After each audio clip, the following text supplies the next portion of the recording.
Well, good evening, visitors. Welcome to the Australian War Memorial's Last Post ceremony. My name's Richard Cruz, and joining us today from the Australian Army is Sergeant Robert Burgoyne. We welcome the veterans who have served, those that are still serving, and the families that support them. We acknowledge the members of RSL and Services Clubs Association, RSL Victoria and RSL Queensland, who are watching the broadcast of this ceremony around Australia. During this evening's ceremony, wreaths will be laid at the base of the Pool of Reflection. Could I ask you to please stand and join in singing the National Anthem?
If you're able, please be seated. The Australian War Memorial was the vision of Charles Bean, Australia's First World War official historian. Bean landed with the Australian troops on Gallipoli and stayed with them at the front through to the end of the war. The idea of this national memorial and museum came to him at Pozières, France, in the depths of the bloody fighting of 1916. Bean's idea was that this would be a place where families and friends could mourn loved ones buried in faraway places. It would also be a place that could help all Australians understand what these men and women had endured and what they had done for us. Bean's vision, to which we remain true, is best expressed as inscribed in the entrance to the memorial's galleries. Here is their spirit, in the heart of the land they loved, and here we guard the record which they themselves made.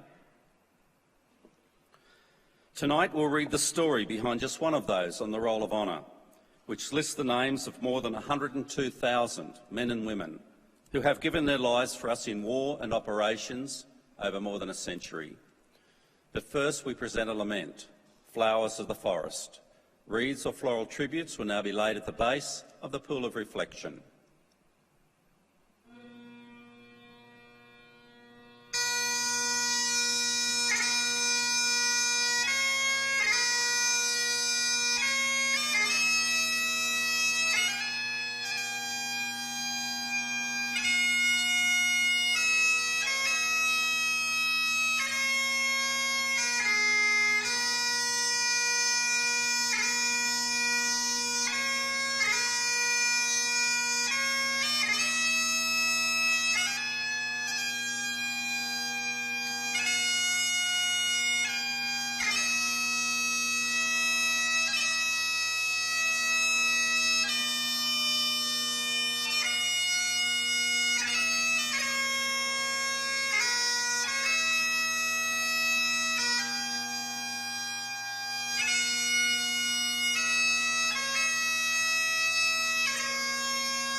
Today we pay tribute to Private William Garr.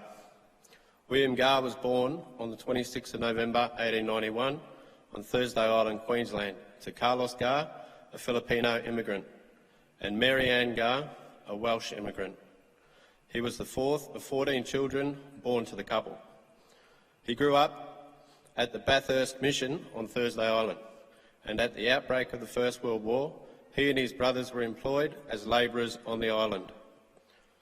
After applying to join the AIF in Darwin, he was shipped to Brisbane, where he enlisted on the 27th of August 1915.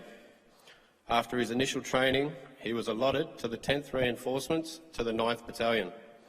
Shortly after William Garr enlisted, two of his brothers, Matthew and Palencio, joined up. Another brother, Glamore, enlisted in November. On the 5th of October, Garr embarked for Brisbane aboard the transport ship Warilda, bound for Egypt. On arrival in Egypt, he was sent to the 3rd Training Battalion in Zaytun. His time in Egypt was marked by several disciplinary incidents, which saw him given 168 hours detention. In February 1916, he was posted to the 49th Battalion, where he remained for a little over a fortnight, before being transferred to the newly formed 4th Pioneer Battalion, consisting largely of volunteers drawn from Queensland. The 4th Pioneer Battalion were trained as infantrymen, but were also tasked with engineer functions, with a large number of personnel possessing trade qualifications from civilian life. Further disciplinary breaches over the following months saw Garr fined and awarded Field Punishment No. 2, being placed in fetters and handcuffs on several occasions. The 4th Pioneer Battalion sailed for France at the beginning of June and disembarked at Marseille a week later. The battalion was engaged in digging trenches in the Bois-Grenier area in the first week of July, after which the battalion marched south to Albert. As the Australian 4th Division went into action at Pozières, the 4th Pioneer Battalion worked digging communication trenches, machine gun posts and dugouts. The men continued their supporting work at Moyquet Farm later that month. At the beginning of September, the battalion moved from the front line to rest positions well behind the lines. Garr went absent without leave, but was apprehended the following day. His charge was heard at the end of the month, and he was awarded 28 days field punishment. Number 1, being placed in fetters and handcuffs and attached to a fixed object for up to 2 hours a day, and was fined 2 days' pay. October and November were relatively quiet for the 4th Pioneer Battalion, and by the 24th of November, the battalion had moved to Deckerville, where they commenced work repairing the tram line. The same day, Garr was tasked with being mess orderly, which he refused to do. He was again brought before his commanding officer, who fined him 20 days' pay. 6 days later, he and another member of his unit were killed by shell fire while working on the tram lines at Deckerville. He was laid to rest in the Longvale Road Cemetery. He was 25 years old. The following year, Matthew was killed on the Western Front and Palencio died in Queensland. Of the 4 Garr brothers, only Glamore returned to Darwin after the war. He had been awarded a military medal for his bravery as a runner during the attack south of Villers-Bretonneux. William Garr's name is listed on the Roll of Honour to my right, among more than 60,000 Australians who died while serving the First World War. This is but one of the many stories of service and sacrifice told here at the Australian War Memorial. We now remember Private William Garr, who gave his life for us, for our freedoms, and in the hope of a better world.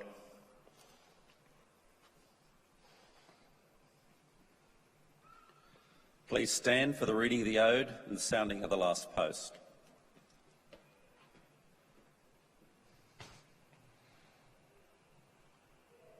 They shall grow not old, as we that are left grow old.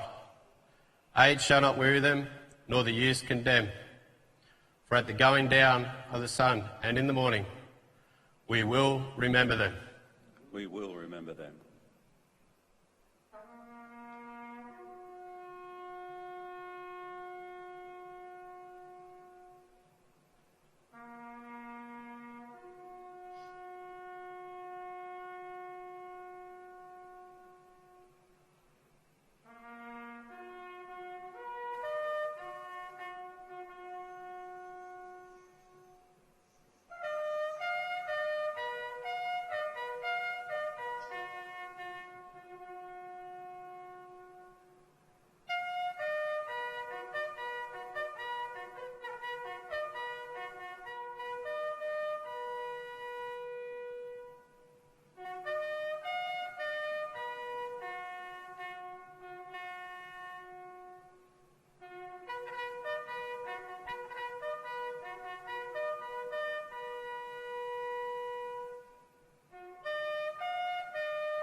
lest we forget. Lest we forget.